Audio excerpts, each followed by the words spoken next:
Welcome to this third round of our Ringvorlesung on digital humanism.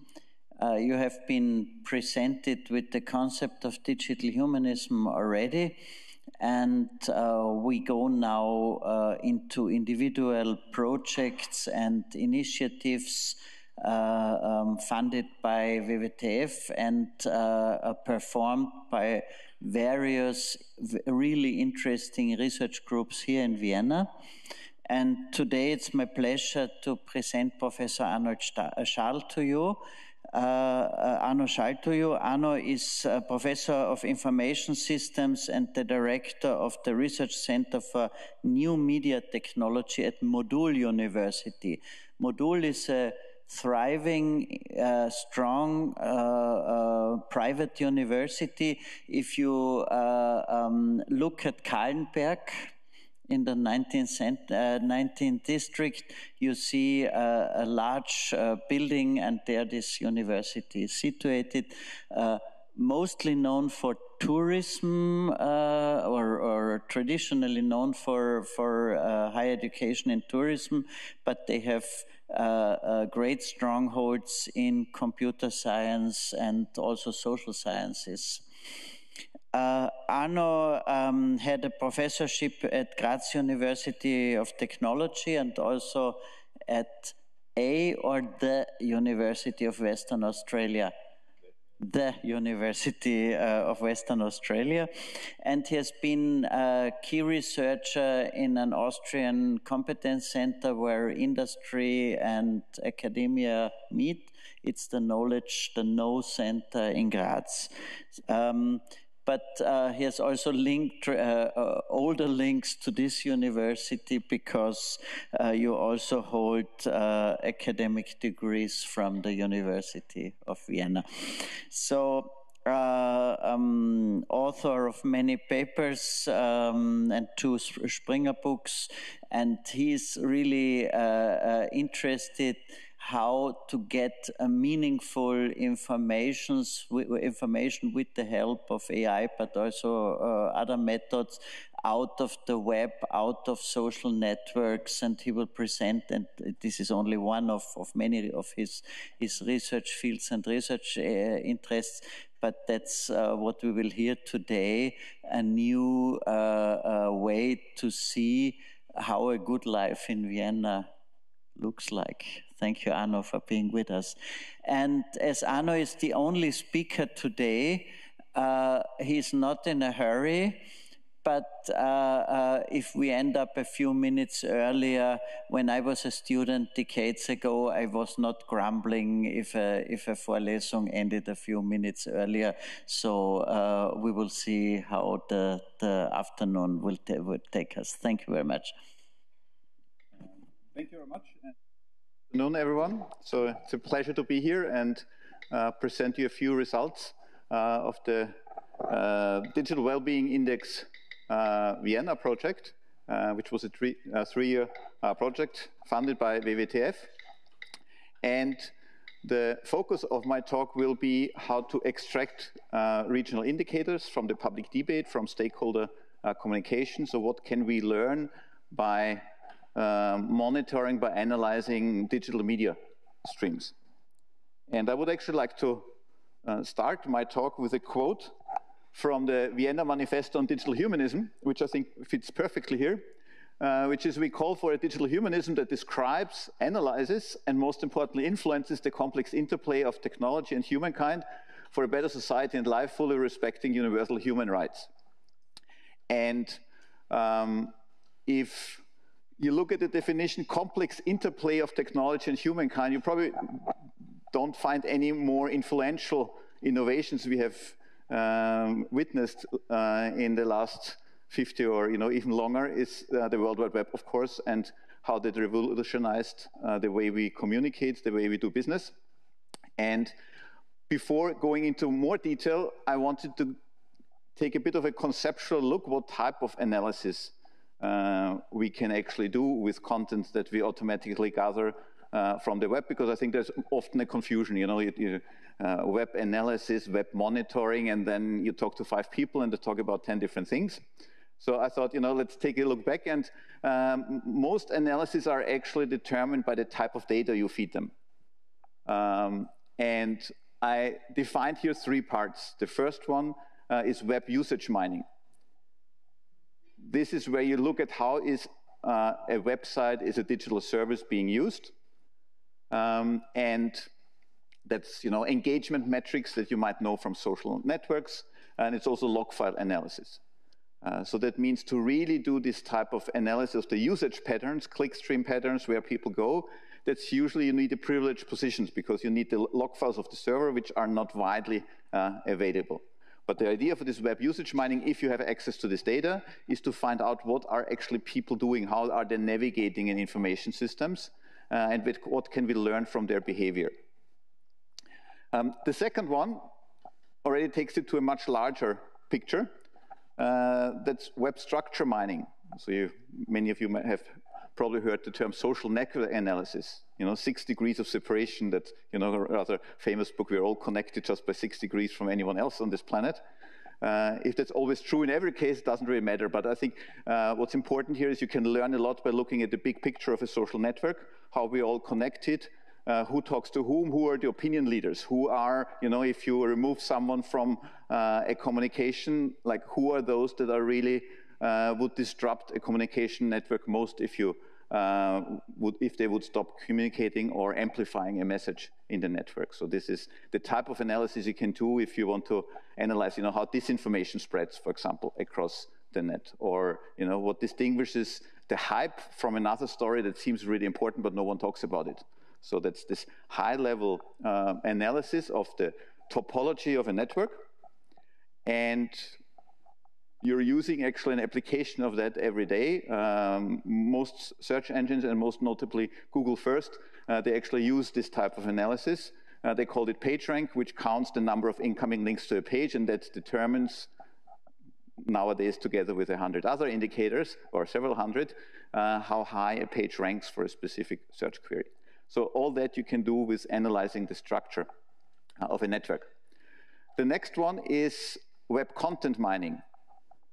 This is, you don't care about what the users do, you don't look at the big picture of the network, but you look at what content is being communicated in all these messages.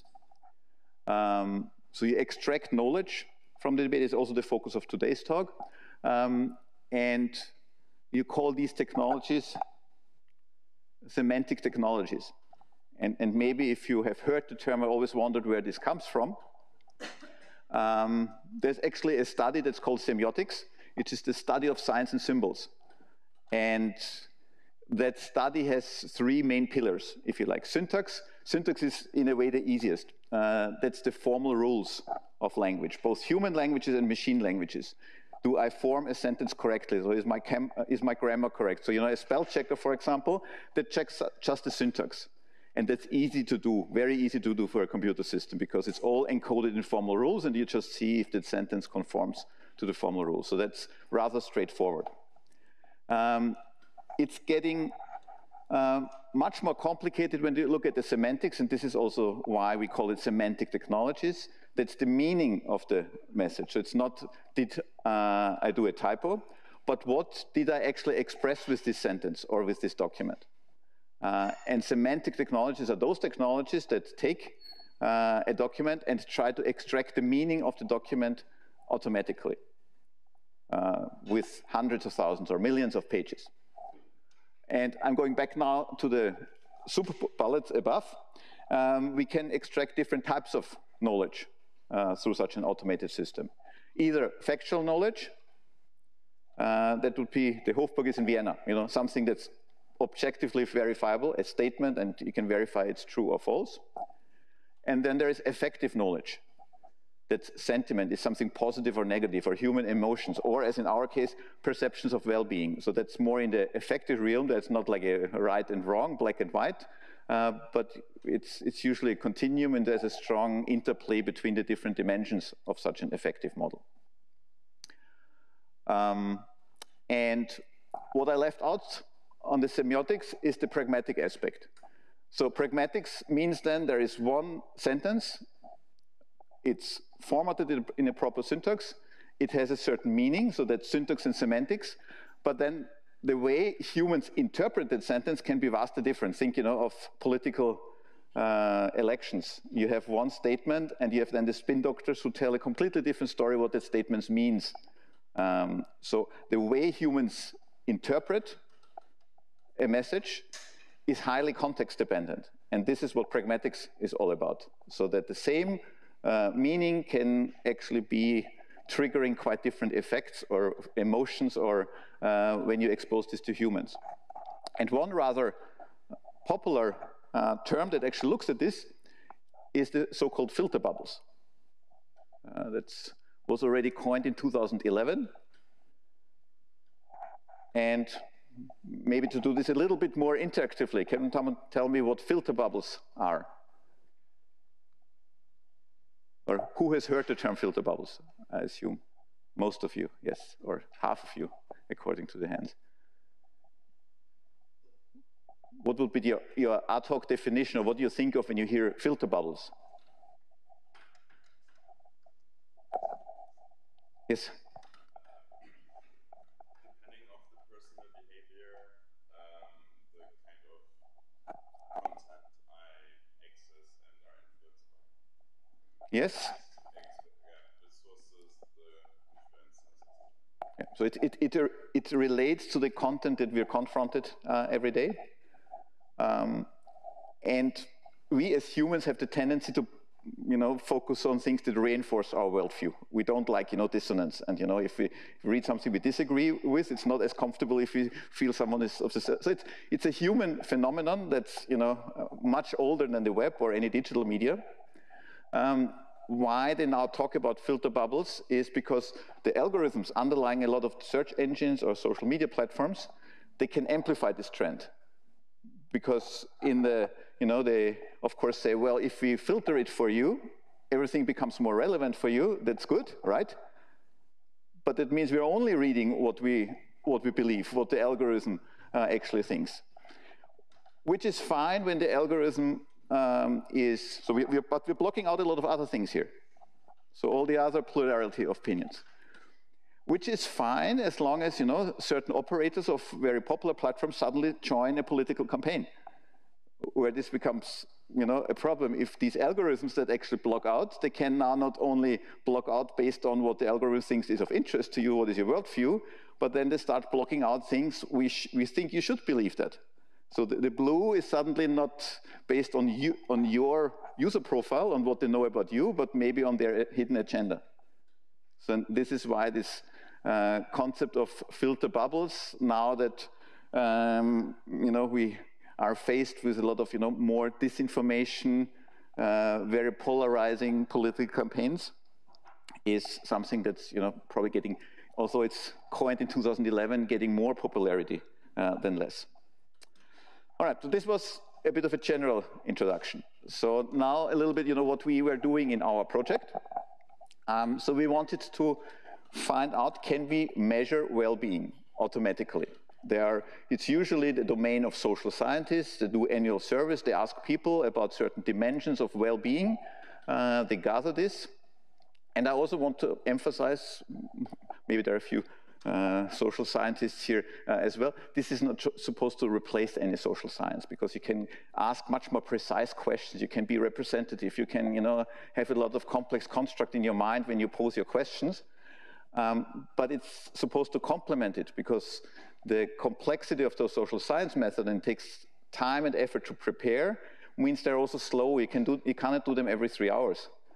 But when you try sort of to have as a complementary source of information, that it's real time, you can actually see how did people feel this morning about this, and then you gain value. But don't think about this, should be an alternative. It's something that's complementing but not replacing. One challenge is, of course, well-being is sometimes phrased in a very subtle manner. So it's not, people don't make very obvious statements, so you have to read between the lines, so to speak. We focused initially on Twitter content, Twitter/X. So we gathered 4.6 million German documents, and then had 1.8 million of those that also mentioned Vienna. One limitation of that content was it doesn't tell you where the authors sit, which you can argue which is good for privacy reasons, but it makes this type of analysis, of course, harder because you have different people talking about Vienna, people living here, tourists, so there's organizations that talk about Vienna, so you don't know a lot about the authors. We did some curated samples to actually make sure that we're getting authors that are living in Vienna, some from specific magistrate or specific Austrian communities. You can be pretty sure that those people that exchange their opinions there, that they're living in Austria, because otherwise they would not care to publish in these channels. So we were selecting a lot of these channels as well, and then specifically asking for content. And because we knew from which channels they came, we also knew that there's a high chance that the users are actually based in Vienna. Now, sort of in the middle of the project, the playing field changed. Twitter was not only renamed, but they also shut down pretty much the APIs. So Twitter was, before the takeover of Musk, actually one of the platforms that did an exemplary job giving actually the community back the content. So you could get 10 million tweets a month without paying. So that was just going into streaming APIs, which is also how we got this content. But they changed this. So in the middle of our project, it was often not only affecting us, but all projects that relied on that, that suddenly this dried up. You can still get Twitter content, but for 10,000 a month, you pay 100 euros. So that doesn't scale to the type of analysis. And there is a new EU directive, the Digital Services Act, that actually tries to do something about that. That actually, you have the link on the slide, and it looks at the different platforms, and it looks specifically at their size. And they're not talking about small platforms, but they're talking about those platforms that are really dominating the market. They have a significant share of public opinion they host on their platforms. They even have a list of everyone who is actually supposed to be one of those. And giving them more responsibility in terms of hate speech, in terms of disinformation, but also telling them you should open your APIs for researchers to be able to continue doing the things that we also have been doing in this project I'm presenting today. Unfortunately, they ignore it pretty much. We are also in one project funded by the European Commission. So it's actually the same entity that actually has published that law. It is a project where disinformation plays an important part. And they just still say no, and there's no consequences. So I think now the EU has sent a letter, not because of our project, but in general, because it's general their behavior. But yeah, so at the moment, you just don't get this content. And all the platforms is the same. So Twitter was the best platform for getting content. Now it's sort of almost the worst. You get content from other platforms, but never at scale. So you get maybe 10,000, 100,000 per month. Reddit. So we have connections to a lot of systems like Reddit, Facebook, YouTube. But none of them give you close to they called it the fire hose with Twitter in earlier days, the entire content footprint, everything that's being published. So what is your opinion? Why is that bad? I mean, except for us as a project. Are there other consequences of that you think are not ideal from a societal perspective?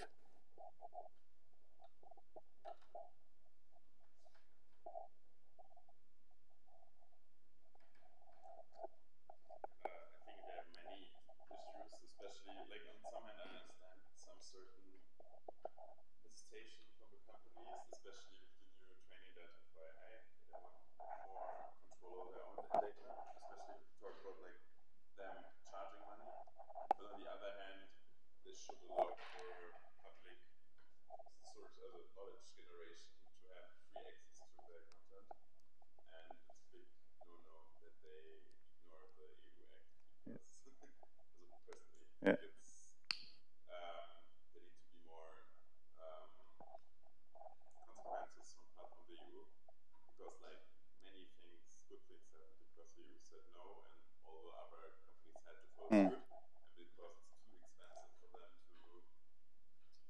change it just go forward now like this in the way the EU is. You mentioned actually two things that are both important. One of them I'll touch upon again on the next slide.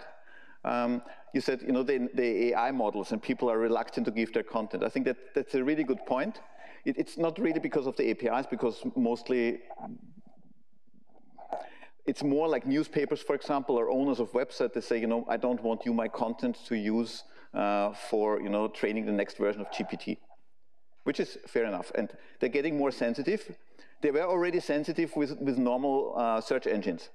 There's a long history where there was a back and forth between especially the news industry and search engines like Google, that they say, you know, this is our copyright, etc. On the other hand, they were thankful for getting the traffic to their websites until, you know, even like in Spain, at some point they shut down Google News, and then, you know, of course they didn't get the traffic. So it's also a big disadvantage, of course, if Google stops linking to you. But at least when you're in a search engine, you have a benefit from it, because Google indexes your site. They use your content to make money, but they get you traffic on your website if you rank high. So there is a benefit for the content owner. With language models, it's different, because no one links back to you because your content is part of a language model. So suddenly the benefit is zero, but you still have a lot of crawlers that visit your site. And this is one danger, actually, that, you know, that search engines research projects might now also be easier to get blocked by the owners of websites, because they don't know what you're doing with the content. They would be maybe happy with the search engine, but because they think this might be another language model they're training, they might block it anyway. The other thing, but is more the social networking platforms, and the fact that no one really has an overview of the entire information space of the public debate. And remember the filter bubbles. There's no way to verify actually if you're getting biased content. If you don't have the entire content available, how can you tell if there is a bias in the content and in the algorithms? Not even talking about what an individual user is shown, but they could just throw away a tenth of the information and you would never know, because they don't give you the entire data set. So all these checks and balances, bias detection, you cannot do that if you don't have access to everything. And then, of course, it's also, if you are, you know, Austria or Europe, depending on, you know, your whole debate about your elections is happening on a US server where they don't give you access anymore. So I think, personally, the Digital Services Act is a good idea, it's an important step, but they should give it teeth to actually make a difference, and all these big platforms should have an open API for everyone. Can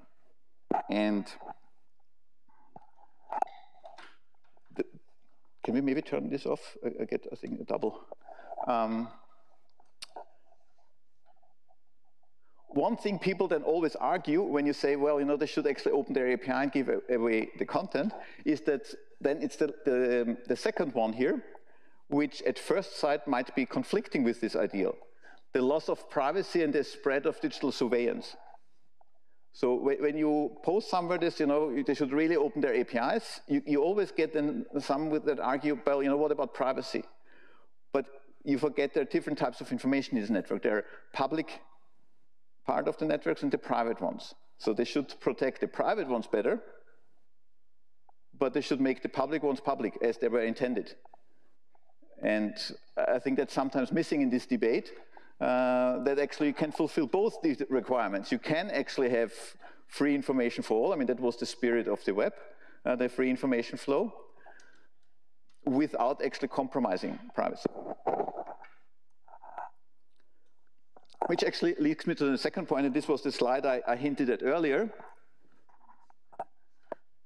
that this is actually an article from The Atlantic, but it refers to an article that was published or was authored by Tim Berners-Lee in Scientific American, who was criticizing, he criticized this several times, first when the mobile web application became popular, but then again when the social media networks took over.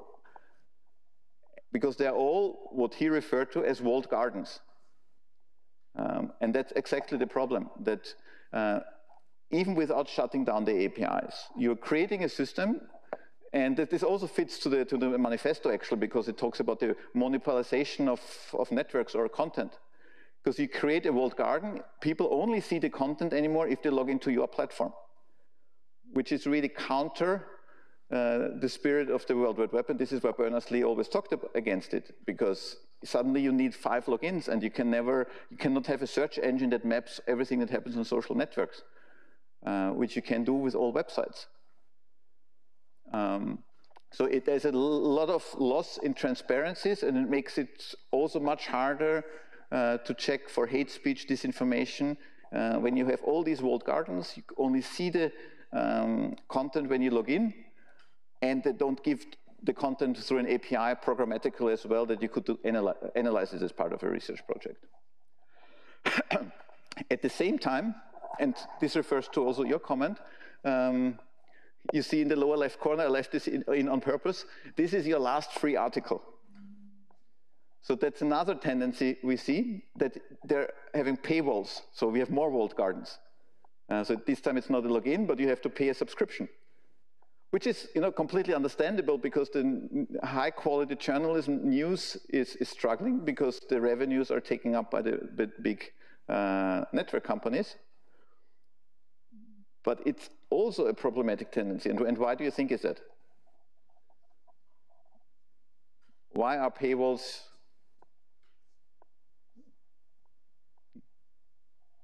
Yes. Exactly. You don't get an overview. I mean, even if you're very committed, you might have 10 subscriptions, but you're still missing out on a lot of other content. What might also happen? Yes.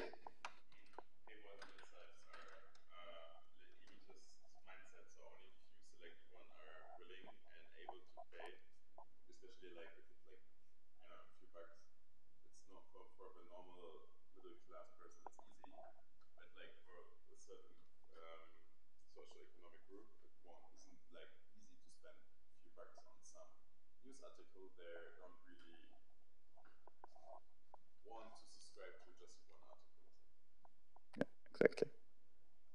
Because imagine what people are then actually reading if most things are behind a paywall. Many will just read what's left for free, and there's a reason why some are being left for free. I mean, look at some subway station. What are people reading if it's the only thing that's free? So the propaganda sites will never go away, because they have a vital interest that you read their content. If it's true or not, they don't care. They just want to be read, either because they want to sell ads, or they have a political agenda or some other agenda. So it's really bad if the high-quality journalism content vanishes behind paywalls, and people think, oh, this is interesting, and then they stop and go somewhere else and read about the same issue in a biased or less qualitative source. So I understand why they have them, but I think there really need to be other ways to monetize high-quality journalism rather than paywalls and having to individual subscriptions. All right. I was digressing a bit into the general realm. Now back to our project again. Algorithmic work. So what did we do? Of course, we developed algorithms to extract indicators. We want to see, can we develop something that will learn about well-being from just monitoring what's happening, first on Twitter, then on other sites. Because as a result in our project, because Twitter was no longer really available, not at scale, in the last year of the project, we have focused a lot on unlocking other sources, mostly web-based sources, community forums, for example, where there's also debate happening. There is one disadvantage, so we have now a really rich layer of content from other sources, also curated and classified in different stakeholder groups. The problem is it's harder and harder to get citizen content, what people feel. You have a lot of professional stakeholders, institutions, organizations, they publish a lot, but the content production of individuals is more and more hidden behind these paywalls, in the walled gardens. There's no API anymore. So we're good with institutional content. We can learn a lot about that. And to a certain extent, we get a proxy of public opinion through, for example, news media. But of course, it's just a proxy. You're not getting the primary data anymore. So our work was computing metrics. to trying to capture that, to capture well-being, and then also providing a visual analytics dashboard that serves as an interface that you can do ad hoc analysis and you can find out about. And this is how it looks like. And I would actually like to do a live demo. Nothing is more fun than a live demo. If I find the window.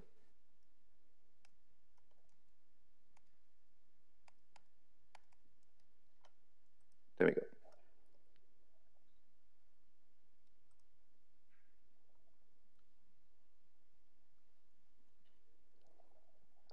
So it is a visual search engine. It provides a lot of analytics as well, but it operates very similar to a search engine.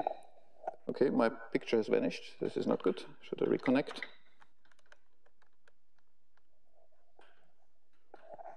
There we go. And let's look for Gesundheitssystem. Health is, of course, one important aspect of well-being, and I'm now looking for health system. And I'm now looking at the last 2 months. I can define arbitrary intervals here. And I got 1,064 results that mention the term Gesundheitssystem here. And colors are a very important part of our analysis, because what we do when we analyze all these documents that are being fed into our platform, we enrich them with metadata. I'll get to that in some of the following slides. So we determine sentiment, we determine the geographic location, if there is one in a document, trying to come up with some of this visualization. And then we use color to show actually where it belongs to. So we have, at the moment, we have 4 different sources. We have, various web sources blue. We have a research sample. So these are all websites. So these are websites from these groups. We have research, it's like universities and research centers in Austria. We have companies, and we have news. So that's at the moment the 4 that are activated. And the color on the left tells you from which source that keyword came from. So we're seeing the top keywords from the last 2 months, and the keyword shows you what was being mentioned here. And there's, for example, Ärztemangel or health expenses. So it also has rapid drill down. So whatever keyword you're interested here in the debate, I can also make this a bit bigger. You can just drill down and immediately read sort of, what was the content regarding this. You can also change the color. You can change the focus of the analysis. At the moment, we did a source analysis, where we can compare the voices of different stakeholders. What do researchers say about this compared to journalists, for example? And all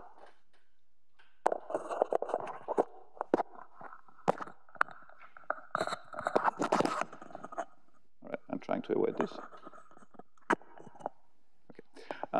The second color scheme uses blue to red. So the warmer the color, the more reddish, the newer the topic. So the blue topics here would be something that people talked about in Austria 2 months ago. And the red ones are really the most recent ones.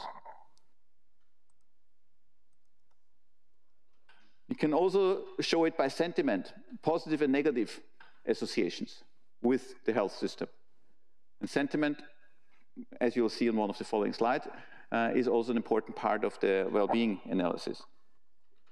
There are different ways you can show the results. I don't have the time today to go into detail, but you get things like a keyword graph that shows you not as a tag cloud alphabetically, but shows you hierarchically the positive negative ones. Or you can look at the associations by source here. You can take a look at who is actually talking about health systems in Austria. And you could limit this to a specific source. Let's say I only want the research one. You click the others away. And you get an overview in the last 2 months, which were the Austrian science sources that were talking about the Gesundheitssystem, the health system.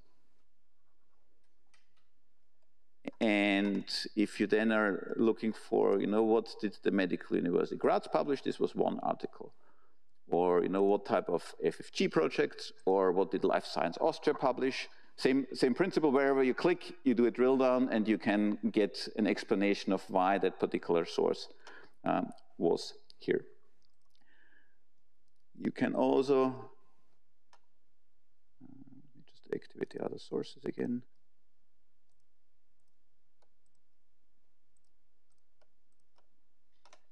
Do a trend analysis, showing, is this an emerging trend? Is this something that's getting more popular? Is it getting less popular? Or you can project it, that was too quick. The system then also tries to find peak in the coverage, label the coverage, so you can more quickly understand what's happening here. Or you project it on a geographic map. And I can expand this to 6 months, then we're getting more results.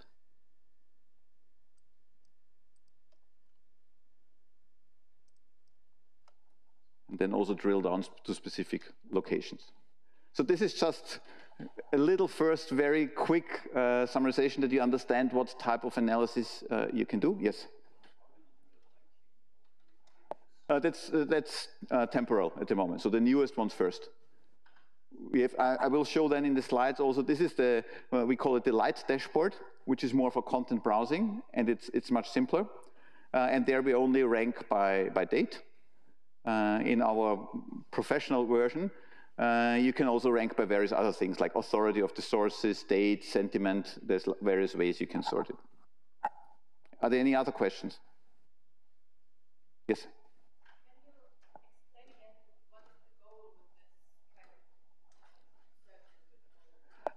The goal is to better understand the public debate, to understand which types of topics are popular, how they're being perceived, and how does this perception of certain topics change over time. So this is sort of, in the context of this project, the main motivation. This one is not public at the moment, but I'll have on my last slide, everyone who wants to log in, we're happy to provide one. So if you just email us, we can, so it's not public yet. We haven't decided if we make it public or not, because there's a lot of sources in there. We do also have 2 public systems, which I show on my last slide as well.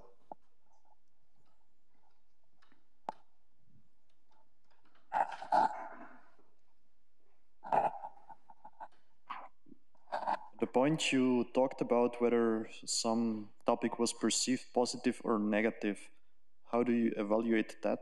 Yeah, so that's sentiment analysis. Actually, maybe I'll just switch back to my slide because it's probably even on the next slide.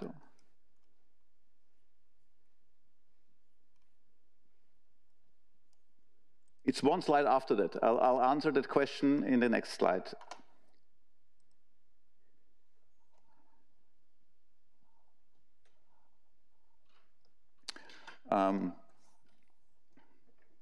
Not going into too much detail, but this shows you how conceptually such a system based on a web crawler and knowledge extraction system and search works.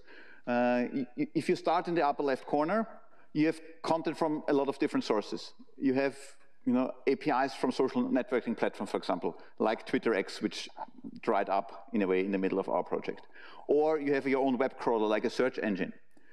You do a lot of filtering. You have a lot of redundant content. The web page has a lot of elements. You have a header. You have a sidebar. You have maybe a news article. You have the article of the journalist, user comments. You don't want to mix with the journalist's opinion. So there's a lot of things that have to happen with that content. But once this is done, it goes into the analysis step. And this is the interesting one. And this is where you can now apply different methods, and this is already referring to the questions that, how do we compute sentiment?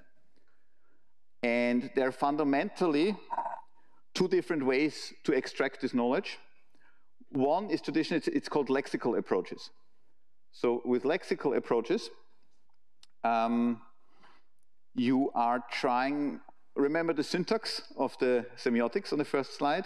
You're really trying to parse the sentence structures. You're trying to parse the sentences and say, which words are they mentioning here? Are there any negations in here? So you have a lexicon. You have a lexicon of positive and negative terms, Like in German, for example, we have 50,000 terms where we know they're typically used in a positive or negative context. It's called the sentiment lexicon. And then you have a term like Gesundheitssystem mentioned 2,300 times.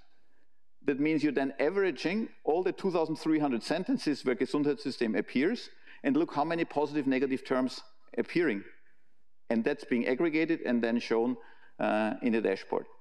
Of course, then you have to look into, are there any negation patterns in that sentence? Because if it's negated, you have to turn it around. Are there amplifiers, weakeners? So it is a rather complex system trying to understand the meaning of a sentence through lexical parsing. That's one way to approach it. Nowadays, it's already a traditional way to approach it. The other one is machine learning. So you can train a network and present it with a lot of positive and a lot of negative examples and let the network figure out the patterns.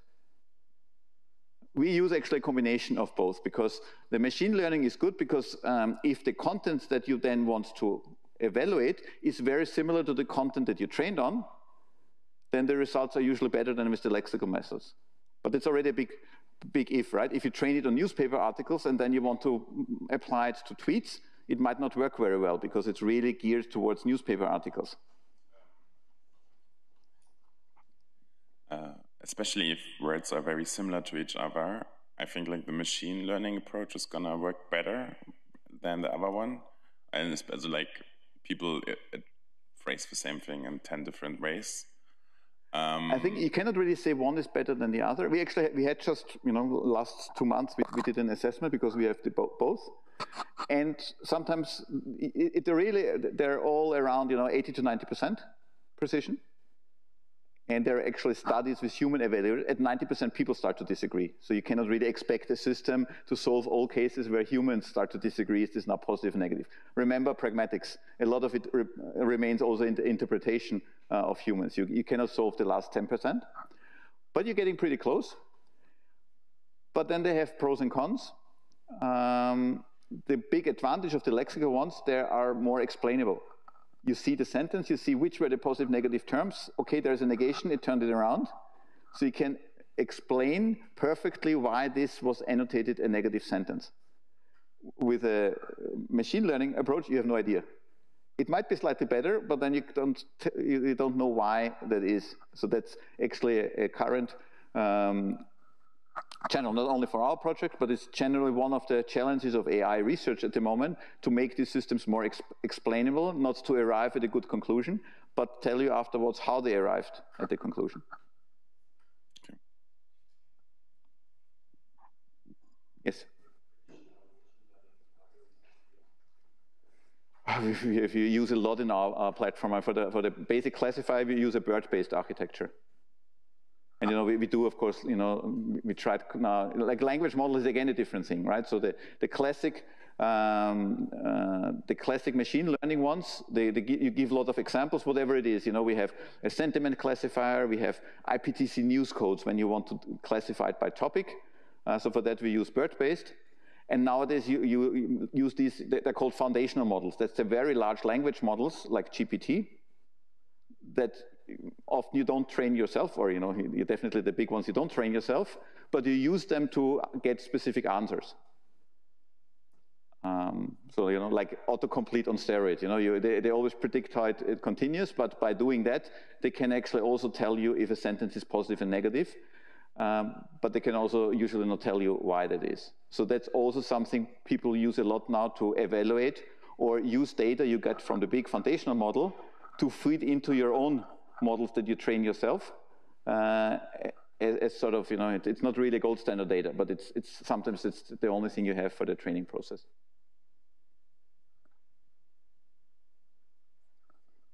All right, just to mention a few other things we're doing. We do the sentiment annotation, which you also just asked. Documents are being summarized automatically. Keywords are being calculated. Geotags are being added. So this is how we can do the map by detecting, okay, here is a street, here is the name of a town. And the system, it's called a knowledge graph. So knowledge graphs are structured repositories of knowledge. So you have, okay, this is a city, it has this population, these are the coordinates, etc. And by doing a lookup on these knowledge graphs, the system can then put a coordinate for the document.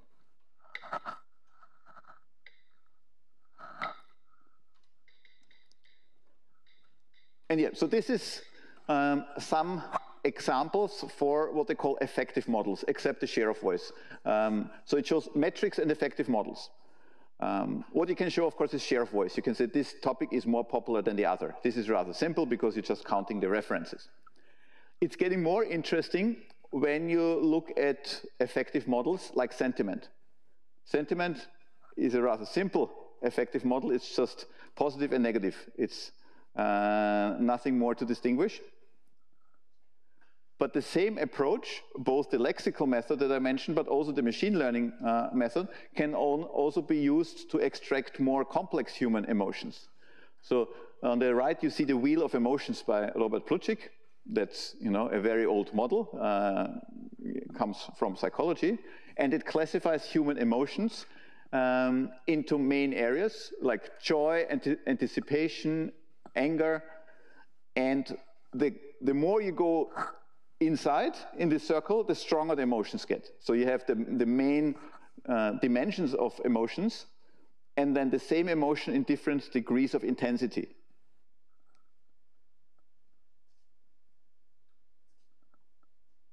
So for example, annoyance, anger, rage. So anger is the umbrella label for that dimension, and annoyance is sort of, you know, slightly angry, and rage is very angry.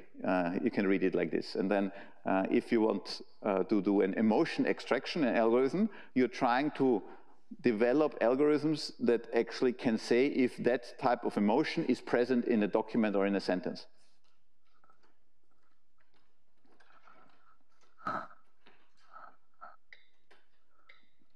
On the next slide, now you see the specific model that we used for well-being. It has several components, yes? To the emotion thing, how did you select especially this one? Because especially in emotion psychology, or like the whole research, right? It's very big discourse about which model is actually working. Yeah. How do you select what factor is? Because to my current knowledge, actually just a two-dimensional one is the one that's currently accepted overall in the energy, as energizing or moving energy, and positive or negative. It's like the two dimensions that are the most reliable in questions. It's a very good question. We have used multiple models. There's also, it's called Hourglass of Emotions, which comes a little bit more from the IT community, because the Wheel of Emotion is more, and I know there's a lot of, you know, critique, and, you know, no, we should actually, and actually we, in our experiments, in our projects, we also deviated slightly, because by looking at our data, we didn't completely agree.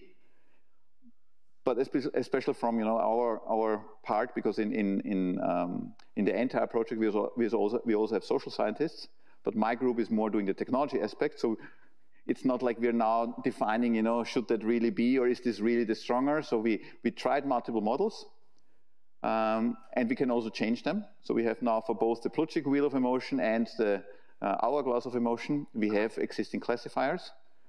But yeah, so that I'm not sort of qualified to now argue about, you know, if that's the best ever model. It's one model, and it gives you more transparency on the coverage. But I could not now argue if there shouldn't be a ninth dimension in there.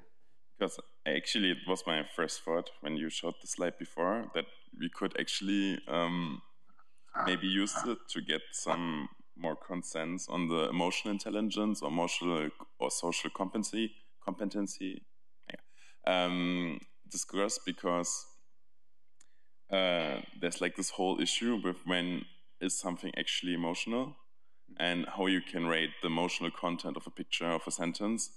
And yeah, it's why I was interested in how well the algorithm or the model can actually rate the emotionality of something, and then how this compares to expert and public opinion to it.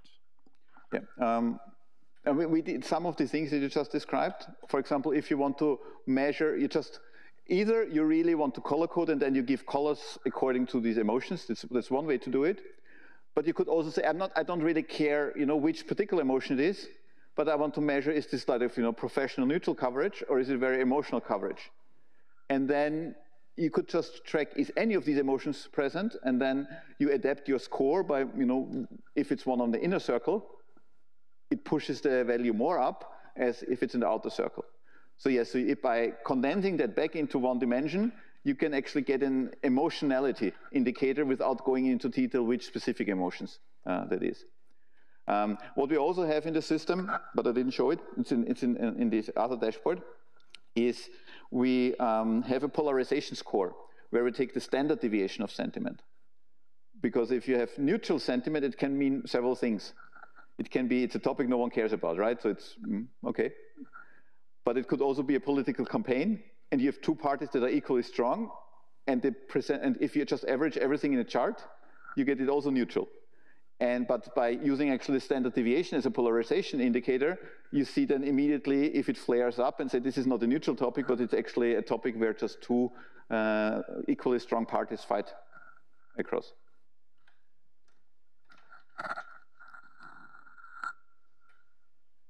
Okay. And you see, some of the models are actually, the innovation here is in the techniques to measure it. The model itself is not a new one. So subjective well-being is defined, it has an effect component, which is positive effect and negative effect. It has life satisfaction, and it has domain satisfaction. And I'm going to show you now a few examples. I talked a little bit about sentiment. I've shown you some sentiment. But we can get a better idea of what's on people's mind when we look at the domain satisfaction. And so this is now this second, the professional version of the dashboard, where some of the visualizations you've seen individually in the live demo are now all put together. And this is a query. This is still done on the Twitter coverage from the first half of the project. So we have, you see, it's Vienna up there. It's 1.8 million. So that's an analysis base on 1.8 million. And it's being divided by color by these dimensions of the domain satisfaction. Transportation, personal security, education, environment, work, housing, health, physical, material, prosperity, and independence. We only have 8 colors. That's why independence is missing. But now you can actually track how over time, if that's on the mind of Twitter users. And you have different types of Twitter users. You have institutional Twitter users. Most of the very high frequency publishers are institutional ones. So we see that LPD Wien had 11,500 posts in here. And then you also can do an analysis by district. And the idea is when you have specific problems that people voice in social media in a certain city, in a certain region, this will be shown here. And if you look at the bar chart, you can see that the physical health is sort of the most critical one. Of course, this is, and whereas the material prosperity is usually ranking quite high. And this is also ranking quite high when you start comparing cities. This shows the source selector that we have. So in the middle, you have the social media. And now the next example I'm showing is like a bit of newer content because we don't have the Twitter content anymore.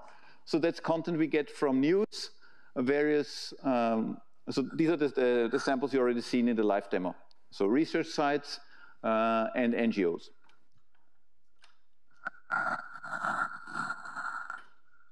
And now we have the results for Vienna.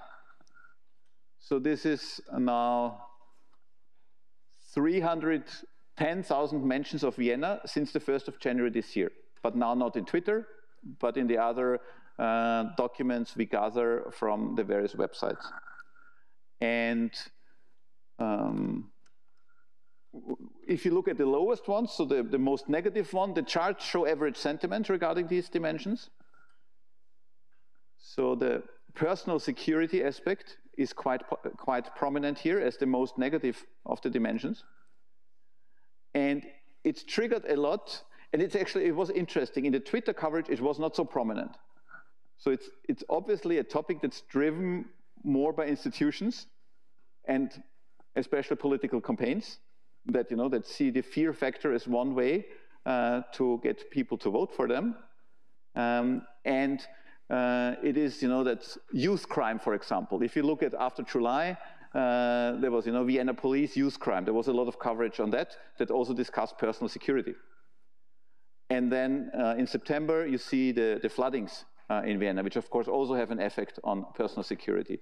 So by looking at this trend line, you can see how that evolves and what in a particular dimension from this well-being, what are people talking about.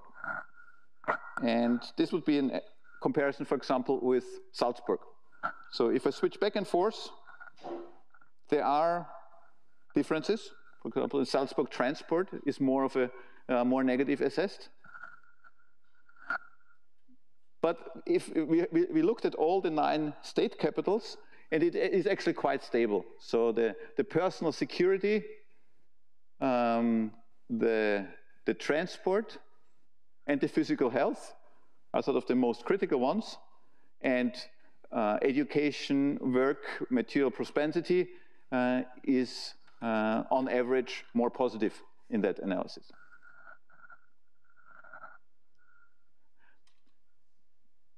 This is a slightly more specific analysis. Now the search term is just well-being, different. It's not just the term well-being, but it's terms like Wohlbefinden, Wohlfühlen, etc. So a whole bundle of terms that really talk only about well-being. And that again, from 1st of January until this is the first half of the year. And we have just 8,200 documents that talk really specifically about well-being. And you can track now how that coverage is divided by the 9 states in Austria. And there are similar drill-down functions built into this dashboard. In the dashboard I showed you live, you had the right sidebar with a list of documents. Here you get this tooltip that you can also, not only gives you a few examples to understand what was happening here in that location or in that topic, but you can also refine your query using that tooltip.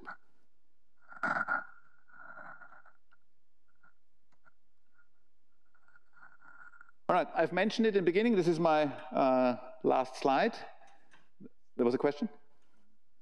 Yeah, my general question would be, does the engine also check on the credibility of the source, like any checks on fake news or sarcasm and stuff like that? We have, for all the sources that we have but that doesn't answer your question, we have an authority indicator, which is the reach. So we get a bit of an idea if this is a widely read source. Of course, it doesn't tell you about there could be, speaking of someone like Fox News, there might still be a lot of disinformation, but still very popular. But we get one indicator that tells you how popular it is. And you can actually ask language models like GPT to give you a ranking. But there is no one source that could do this for all the websites. And there are sources. So what we have is 2 samples. One is a misinformation sample, where we have several thousand websites that are known to publish misinformation.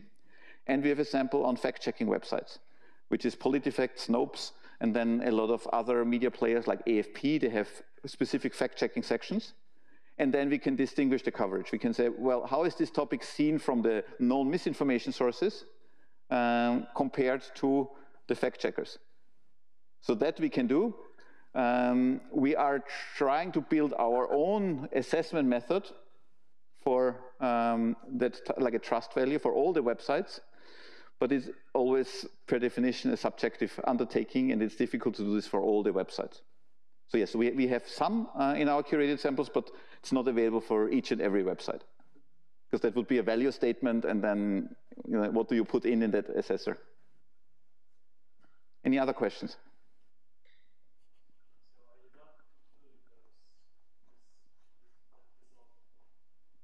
So are you not including the sources that you don't trust in that sense, or are you? Because if you're just looking how many people are talking about what subject, then it's also interesting if these untrustworthy sources are in there. In the Twitter sample I've shown, it was a combination. In the Twitter sample, we looked for search terms and got everything through the streaming API of Twitter that mentions a search term. For those, authority or trust was unknown. Then we put others, like in the curated samples, like certain community forums, where I would assign a higher trust value. But sort of the Twitter X was a mixed bag. In the second part, you could say this is mostly trusted sources to a certain degree, but it's curated samples, right? It's research websites, it's company websites, it's news websites. Now you could say, do I trust Austrian news or not? That's a value you have to do yourself, but it's not like the web in its entirety, where you have a complete interplay of propaganda, etc. So this is why we actually keep all these things separate, why we have a misinformation sample, a fact-checking website, and these stakeholders, to make that type of call and then compare how do they see the world differently from someone else.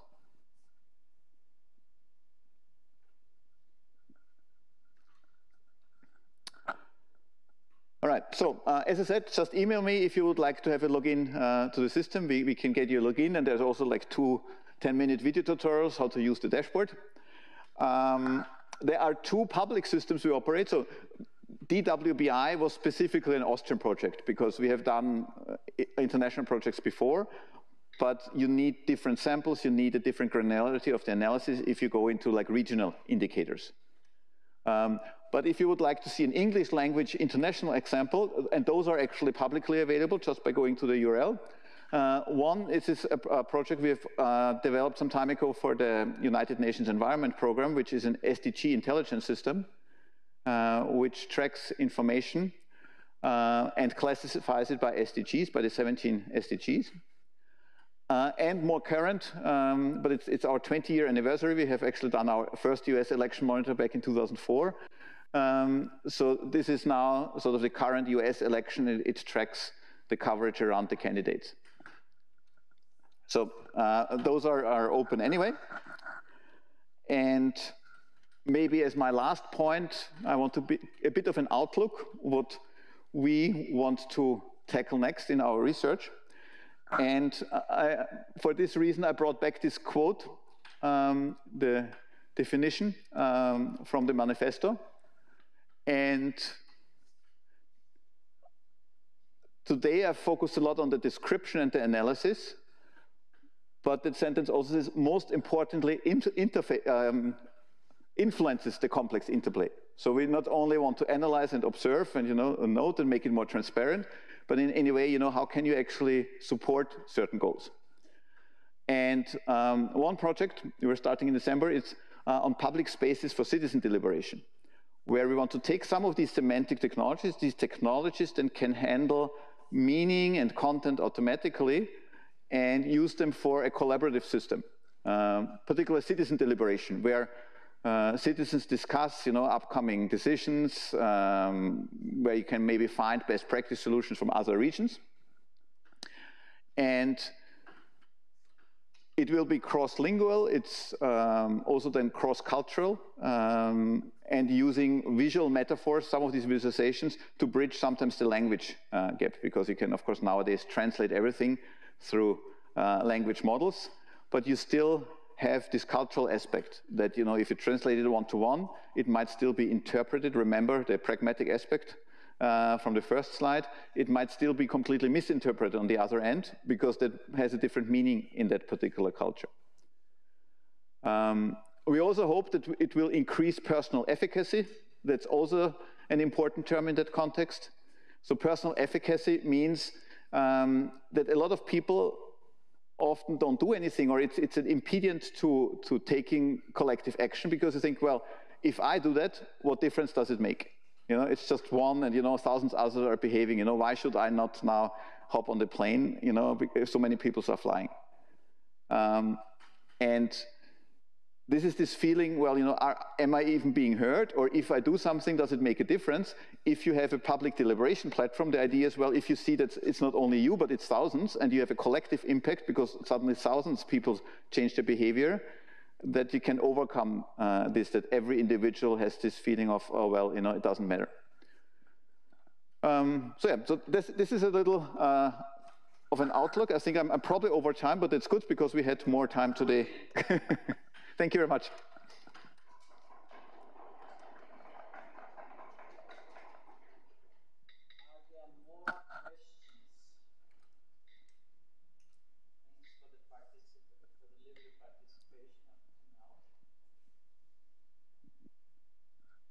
Don't see hands raised. So, there's one. There's one.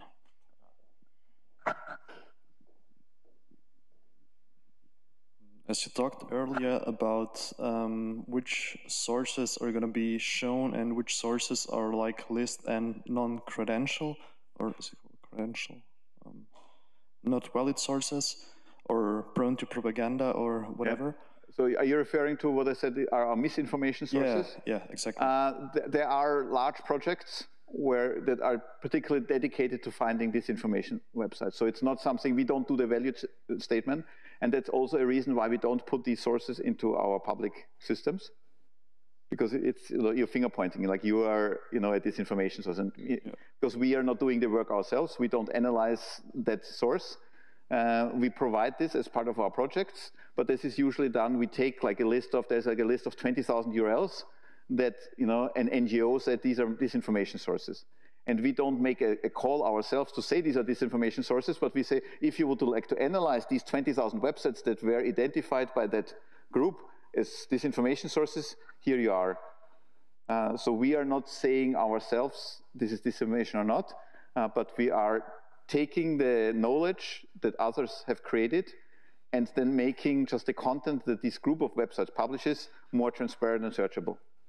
Yeah, that would be like my question, like how accurate is something like that? Or let's say if it's a European NGO, whatever, if it becomes the whole search engine like European-centric, and if like another region would have a different view on that and put other sources on that list and stuff like that.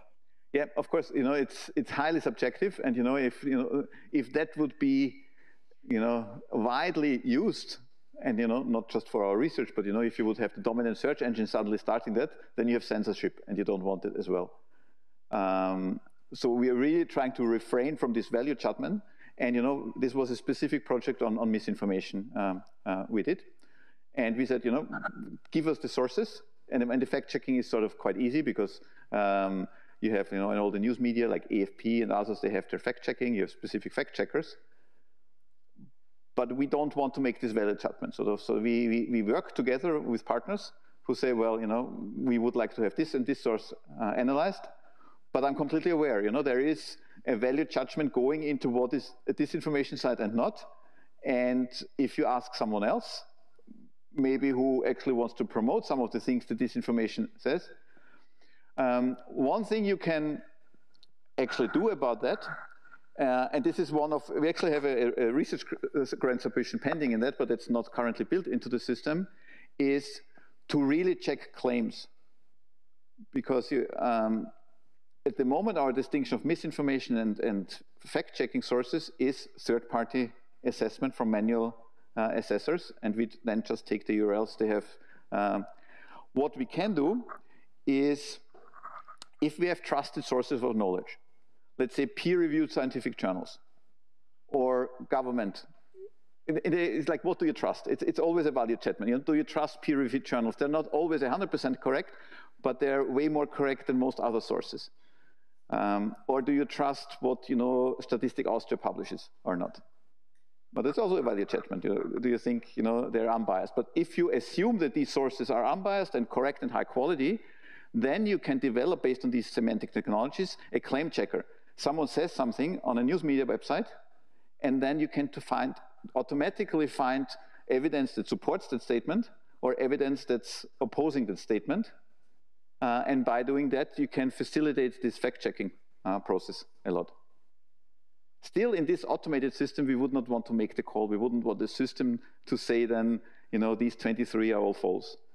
But our philosophy in building these systems is making the work of fact checkers, making the work of claim checkers who want to assess, can this be true, easier by not having to look in 3 different other parts, where is this information, but right there, and then the human evaluator can make the assessment. But yes, we should remember that, it's all value judgments, and if, if you ask someone who has a radical different political opinion of you, you might see a different version of reality.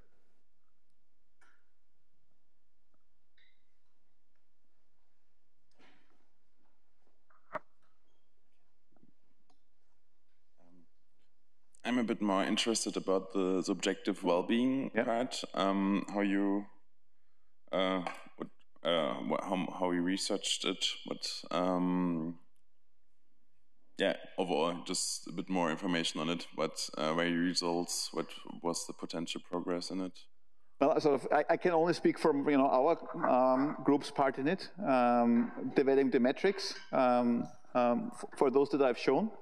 So the project is not over yet, so our social science colleagues are actually producing the final report, where they actually will look at the results, and especially compare it also, because that's also the goal, to see what our measurements are, if they check out with the social science indicators.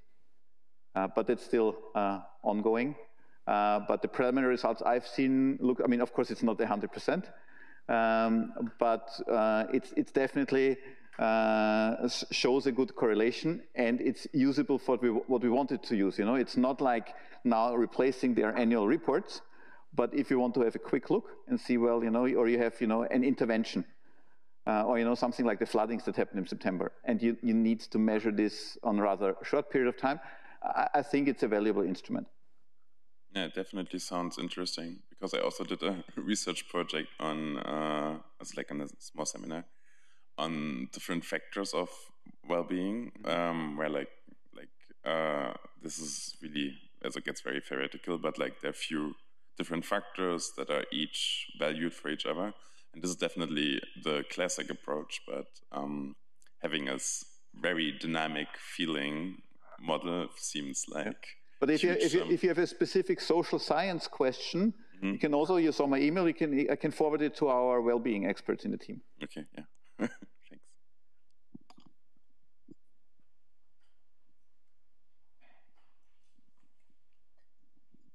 Maybe a very pragmatic question, but how do you plan to share the insights? Because I was thinking about your example with the plane, when I was thinking, okay, everyone is flying, why shouldn't I fly too?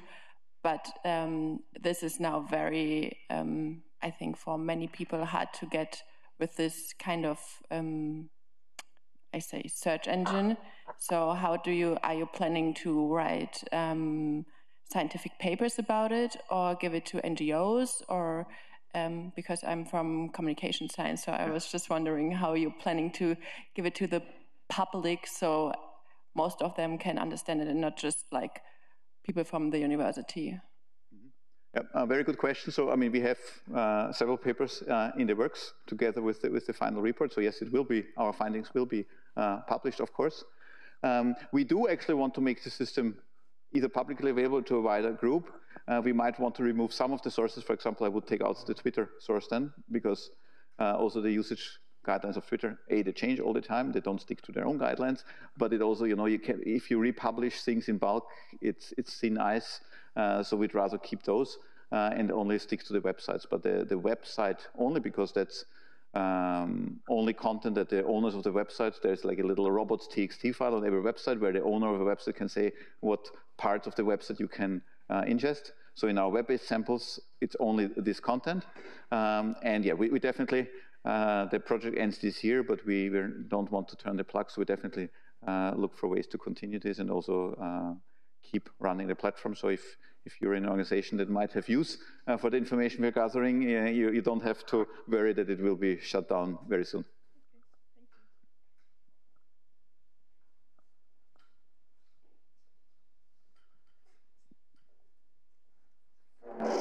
Sorry to intervene, but that's also a very good question to a research funder. We spend a lot of money, of course, for academics, that young researchers make their career, that academics can publish, can network with their colleagues and so on. But ultimately for us, it's also interesting how do these projects, be it in environmental sciences, be it in computer sciences, digital humanism and so on, how do they find their way to a public? And sometimes we can offer follow-up funding for research results being transferred. Sometimes we make workshops with people of several user communities, but there's always this huge challenge how to this next step, because they have to run for the next research project. They don't have years and years to disseminate and spend their time for this kind of activity, but they have to run for the next funded project to make the next round of publications. If you become a researcher, you will also see this kind of rat race for the next kind of publications. So sorry for intervening, but I felt really also confronted by your very good question. Whoever wants to be the next. Other questions?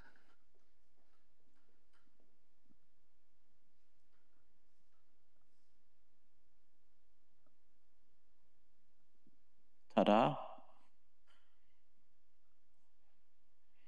Well, then, first of all, let's together say thank you to Arno for this great talk.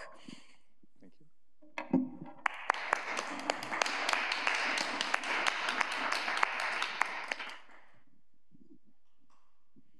And all the best for the next steps. Yeah?